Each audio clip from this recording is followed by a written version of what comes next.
emergency management teams in Cumberland County are, of course, keeping a close eye on the storm as it's approaching.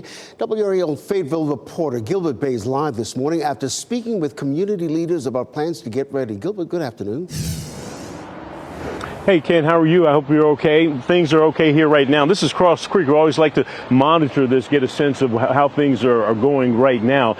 I've talked with emergency management. They say they take these storms very seriously. They're going to monitor this one. They plan to make adjustments to their plans as the weather dictates. Now, there is no threat of any major river flooding predicted. Photojournalist Mike Joyner and I took a look at the Cape Fear River. It's nowhere near flood stage, but the wind is expected to be a problem, and that is why these soldiers from Fort Liberty and volunteer staff from the Airborne Special Operations Museum are taking down the Field of Honor.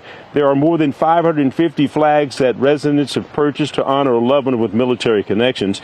And talking with Gene Booth, he says the flash flooding is going to be the biggest concern. The biggest concern would be most likely your typical flash flood low-lying areas that we experience, even during a normal spring or summertime thunderstorm.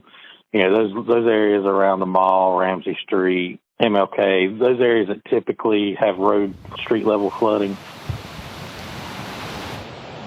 Now, we checked out some of those areas. Water levels are not that high right now in nearby creeks and streams, as you've seen with Cross Creek, but we know that can change in a moment's notice. Now, Cumberland County is not planning to open any shelters. And as a matter of fact, the Emergency Management Center is not being manned right now. But Gene Booth says, look, all this stuff can be operated and opened up. It's always on standby and available. And Ken, you can see they're setting up for the International Festival here, and you see those flags are blowing pretty quickly here. Hopefully things are going to clear out enough so that they'll be able to continue to have this after the storm leaves Saturday afternoon and Sunday.